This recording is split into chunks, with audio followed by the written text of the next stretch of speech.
atau bahkan hal-hal yang menimpa seseorang, khususnya terkait tentang pelecehan dan kekerasan seksual. Memang ruang-ruang untuk pengaduan dan segala macam itu beragam dan banyak.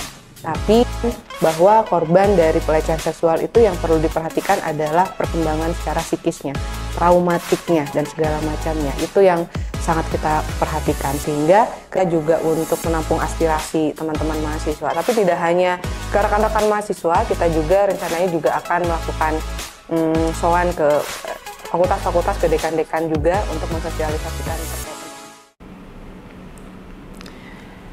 Seiring berkembangnya sosial media, seakan-akan menuntut masyarakat untuk selalu update dalam segala hal, terutama tentang apa yang sedang ia lakukan, barang apa yang ia punya, hingga masalah yang sedang ia hadapi. Biasanya mereka lebih suka curhat di media sosial, padahal banyak orang beranggapan bahwa curhat di media sosial justru membuka banyak orang untuk melihat permasalahan yang sedang ia hadapi.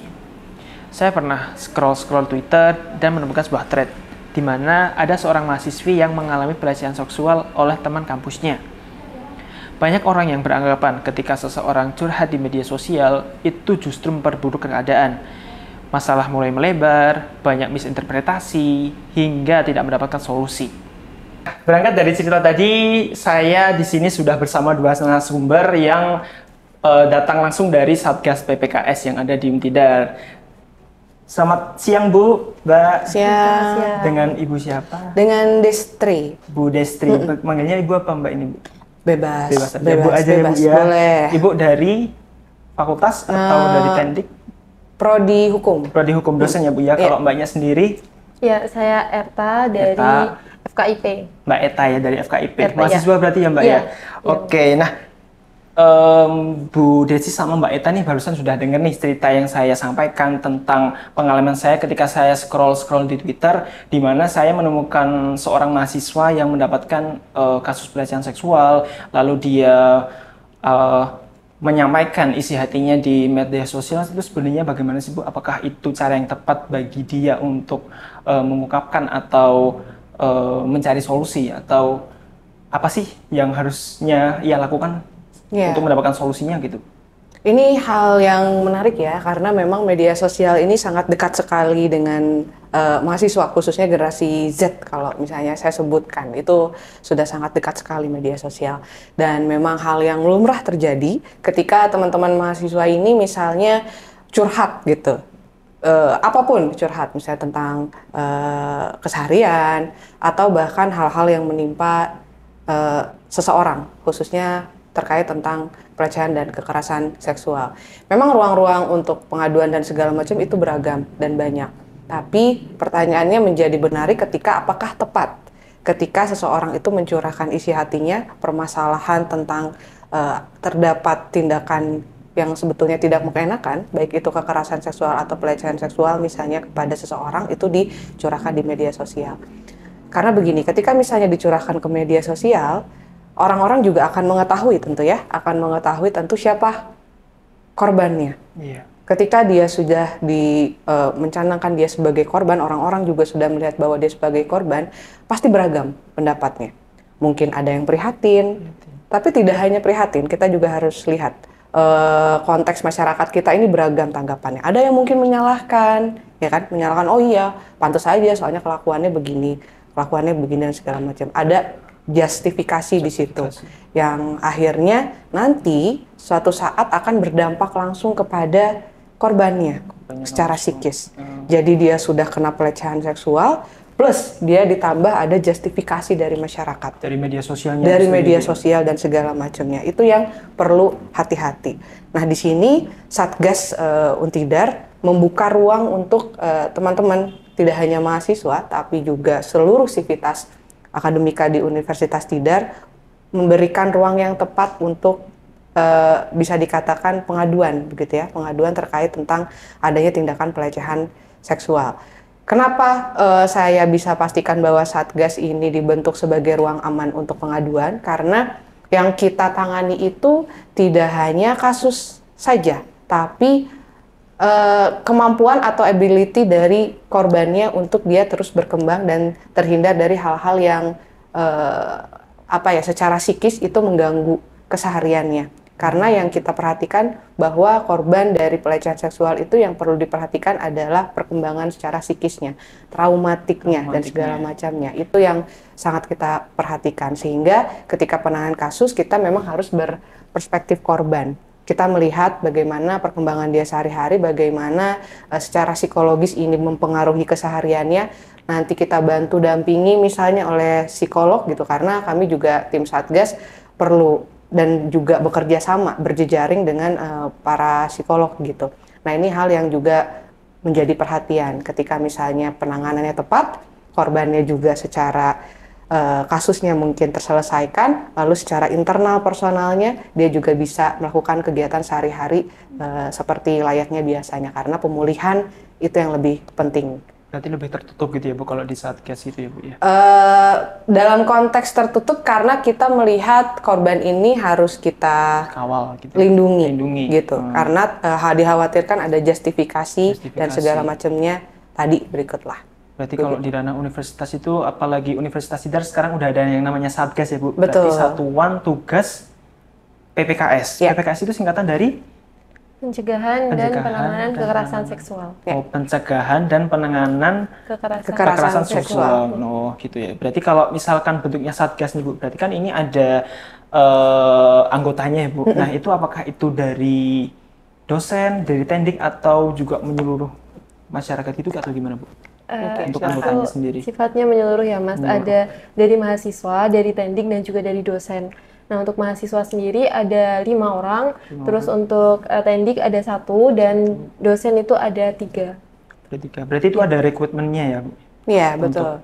Ada rekrutmennya. Karena sebetulnya Satgas ini dibentuk berdasarkan amanah dari Kementerian Pendidikan dan Kebudayaan, yang dimana setiap universitas itu wajib untuk dibentuk satuan Satgas, satuan tugas tentang PPKS begitu ya. Jadi tidak hanya Universitas Tidar, tapi universitas yang lain juga itu dibentuk Satgas PPKS.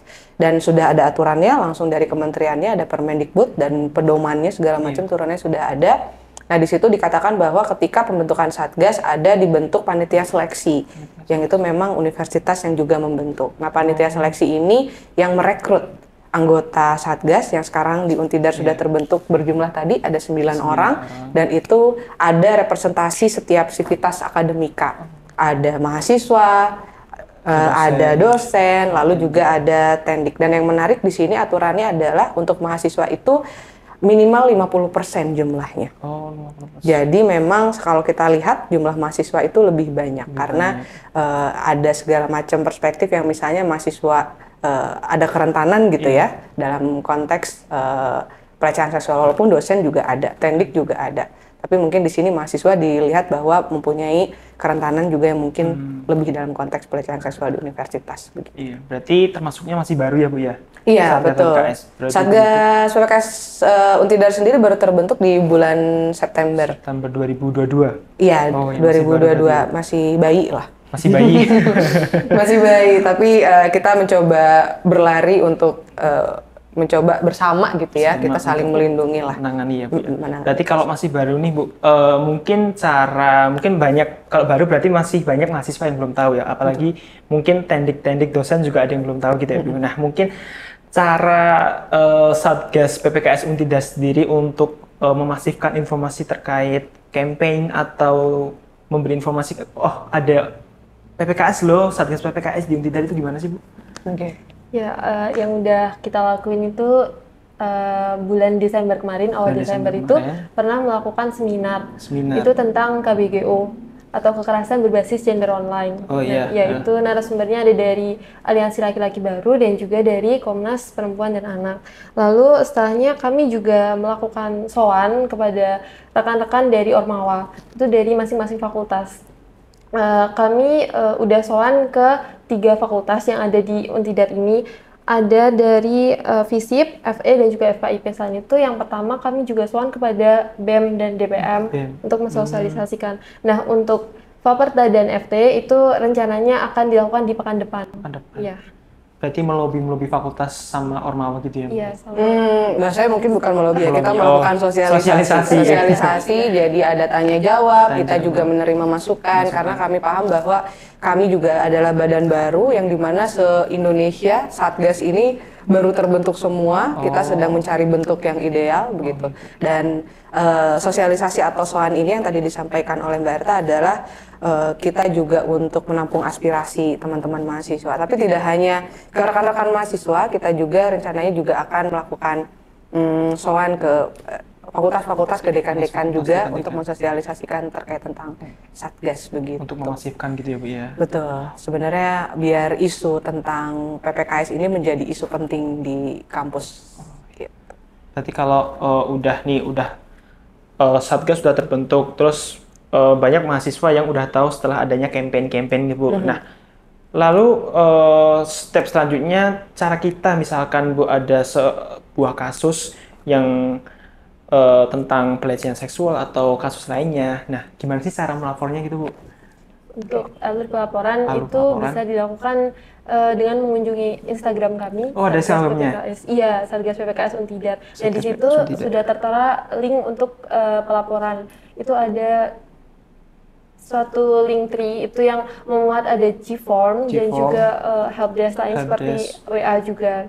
Itu jadi kalau pelaporannya misal ada pelapor itu baik dari saksi, korban ataupun pihak lain yang ingin melaporkan kejadian di kejadian kekerasan seksual di lingkungan UNIF itu nantinya diarahkan untuk mengisi Google Form. Nah, apabila pelapor itu mengalami kendala, misal terdistract gitu untuk mengisi G-formnya sendiri, nah itu mungkin bisa membuat janji temu dengan kami untuk kemudian diarahkan dan dibantu mengisi Google Formnya. Oh, berarti nggak yang ke lapor ke Satgas itu nggak harus korban ya Bu, bisa aja saksi atau ya lebih ke saksi, lebih sama korban gitu ya Bu ya? Betul. Oh gitu, berarti lebih membuka ruang perspektif tentang kasus tersebut gitu ya Bu ya. Berarti kalau sudah kita melapor tapi mungkin masih ada yang malu-malu gitu sih Bu? Nah, ini kalau misalnya kami juga paham bahwa ketika korban khususnya ya, dia untuk melakukan pelaporan itu sangat sulit. Jadi ketika melakukan pelaporan itu sudah hal yang luar biasa, step yang luar biasa. Kami juga paham konteks itu, sehingga tadi yang disampaikan oleh Mbak Erta, kita tidak hanya cukup untuk ada Google Form yang harus diisi untuk bisa bertemu dengan Satgas, tapi kami membuka diri apabila Google Form itu semacam belum bisa diisi. Tadi Anda membuka ruang, misalnya kita ada WhatsApp call untuk call center, helpdesk-nya, sehingga itu nanti bisa melakukan janji temu dan segala macamnya, semuanya di situ. Nanti kita ada penentuan tempat, jam, dan segala macamnya. Berarti kalau semisal yang lapor nih saksi, bukan korban, berarti itu juga bisa membuka pandangan buat Satgasnya sendiri buat memecahkan masalah itu. Iya, bahkan misalnya mau dibentuk anonim begitu gitu karena kan itu juga ada keengganan mungkinnya orang untuk melapor, itu juga bisa. Tapi memang dalam konteks kasusnya kita juga harus melihat perspektif korban di sini, bahwa korban juga sepakat untuk misalnya kasusnya nanti ditindaklanjuti dari Satgas sendiri gitu. Tapi kalau misalnya tadi laporan-laporan yang tidak langsung korban atau misalnya tidak langsung korban dan yang lain-lainnya, itu kita coba himpun dulu. Siapa tahu nanti ketika ada korban yang melaporkan, bahan-bahan itu bisa kita jadikan bahan sekunder gitu ya, bahan pendukung gitu untuk nanti dijadikan alat bukti dan segala macamnya gitu. Berarti kalau dari kita mungkin mahasiswa ingin tahu tentang Satgas itu bisa ke Instagramnya aja ya Bu? Bisa ke Instagram boleh. Apa Bu boleh di-mention ke kamera gitu? Oke Mbak Erta. Gimana nih Bu? Follow Instagram. Nanti linknya di deskripsi ya, sama G-formnya mungkin di bawah ini. Enggak gitu ya. Di deskripsi bawah. Oke, mungkin teman-teman bisa memfollow Instagram kami, ada di Satgas PPKS Untidar. Satgas PPKS Untidar. Oke, follow jadi follow ya. Jangan lupa follow untuk informasi lebih lanjutnya. Ya, jadi kita barusan sudah berbincang-bincang tentang apa itu Satgas PPKS, cara kita melaporkan, bahkan mengenai kasus-kasus yang sudah ada. kita bisa melaporkan entah itu dari sudut korban atau dari sudut saksi sendiri. Nah, terima kasih Ibu, Bu Ya, sama-sama. Desi sama Iya. Mbak Erta. sudah berkunjung di Sareng kali ini, Sareng bareng Untidar. Dan tentunya untuk episode selanjutnya kita akan menghadirkan narasumber-narasumber yang tentunya informatif untuk teman-teman mahasiswa bahkan masyarakat Untidar. Oke, sampai jumpa di Sareng Untidar episode selanjutnya. Jangan lupa komen, like, dan subscribe. Sekian dari saya. Cheers! Terima kasih.